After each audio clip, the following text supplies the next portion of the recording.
Isa tanan yan sa tas miining adlaw nga Monday between 6 to 7 nga gi-schedule nato nga mag-exhorta sa pulong sa Ginoo.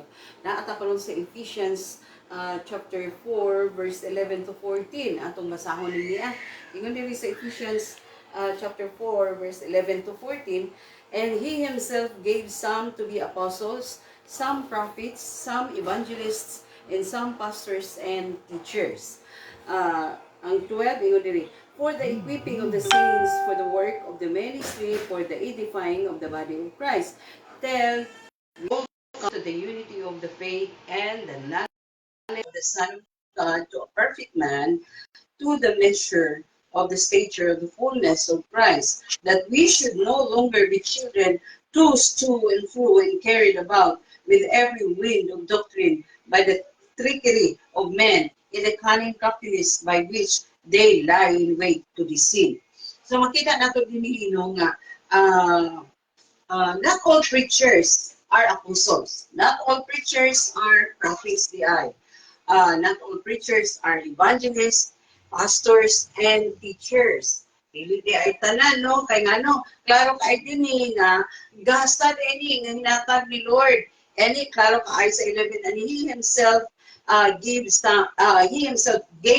some apostles. So, gasa di ay ni nga hinatag ni Lord kaning apostles, prophets, evangelists, pastors, and teachers. So this is actually addressed to Christian leaders and even to plain Christians. Kita ang gi-addressan ini nga passage. So nakita nato nga gasa di ay. So atong hisgutan karon, what is the purpose di ay? What is the purpose, the basic purpose why God gave these spiritual gifts? Because this is spiritual gifts. To become apostles is a spiritual gifts. Prophets, spiritual gifts. Pastors, teachers, prophets, spiritual gifts niya. And what is the purpose? Yan ang naghatag si Lord, aning gasa diya sa lawas ni Kristo. No? Number one na purpose, makita nato diri kung atong basahon lugutro, maklaro nato nga the first one, the purpose is to help Christians di ay to mature in the faith. Tabangan ang mga Kristohanon nga mature, mo grow sa ilang pagtuo diha sa Dios, sa ilang pagtuo diha kang Kristo. This is the basic purpose why God give them spiritual gifts. Give us these spiritual gifts na apostles, prophets, teachers, evangelists, no, mga inaana. So the second reason atong medyo paspasan nato no kay mubo naman ang atong dialog ani nga oras. The second purpose is to enable Christians no to do the work of the ministry. Dili lang tabangan nga magtubo kundi tabangan usab nga ma-enable makakat-on sa pagpamuhat sa buluhaton nga may kalambigitan sa kahimayaan sa Dios. Nga dili lang magpabilin nga baby Christian kundi i-enable na mamahimong kapyalan sa mga buluhaton na may kalambigitan sa kahimayaan sa Diyos. That's the second basic purpose of spiritual giftings or spiritual gifts na gihatag ni Lord sa lawas ni Kristo para i-enable ang mga Christians to do the work of the ministry. And the third is to build up the body of Christ. Kinahanglan i-build up ang lawas ni Kristo. Daghan magka-party sa lawas ni Kristo.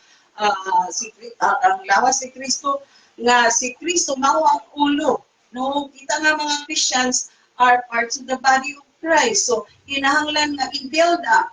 Kay anong makapamuhat kay isud pud kung dili build up ang faith, dili build up ang wisdom, ang knowledge, ang spiritual understanding, dili build up ang kinabuhi Kristohanon, dili kaayo effective mamuhat sa mga buhaton nga may kalambigitan sa kahimayaan sa Diyos. That's the third basic purpose of the spiritual gifts. And the last one is to achieve, no, ang ikaapat, the last but not the least is to achieve Christian unity. Aron na-achieve nato ng panagiusa sa mga Kristohanon kay naabalik lawas ni Kristo nga nagkawatak-watak, di ba? Dapat magkahiusa sa lamang katumong Usa lamang ka tumo nga mao ang pag-glorify sa ngalan ni Kristo. Kay may ingon niya sa verse 5, di ba? Makita nato sa verse 5 nga ingon din nga sa chapter 4 verse 5, ingon din nga we are one, there is one body, one spirit, just as you were called in one hope of your calling.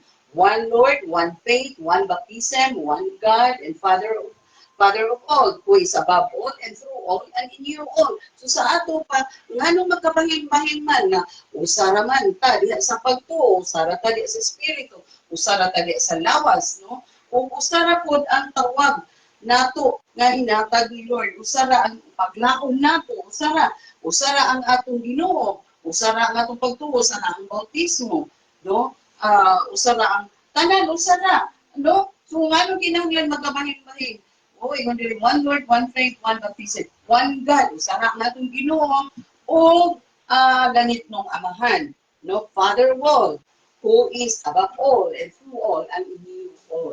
So, mao na siyang ikaupat nga basic kaayo nga purpose why God has given us those spiritual gifts, which is apostles, prophets, evangelists, teachers, and pastors. Mao na ang purpose, mao na ang dapat trabaho nila nga ang ikaupat to achieve Christian unity. Dili na wala na gihatag ni Lord para ipasigar po nato o dili gihatag na ni Lord for the basic purpose nga kinahanglan atimanon ang mga Kristiyanon utro nato to help Christians grow, no? Nga aron nga magtubo ang mga Kristohanon o ma-enable sila sa buluhaton nga may kalambigitan sa kahimayaan sa Dios. Amen. O ginaot nga naatay na pudlo sa atong atong isgutan karon nga basic purpose why God has given us those spiritual gifts which are apostles, prophets, evangelists, teachers, and pastors. Amen. God bless us all until next Monday between 6 to 7 p.m.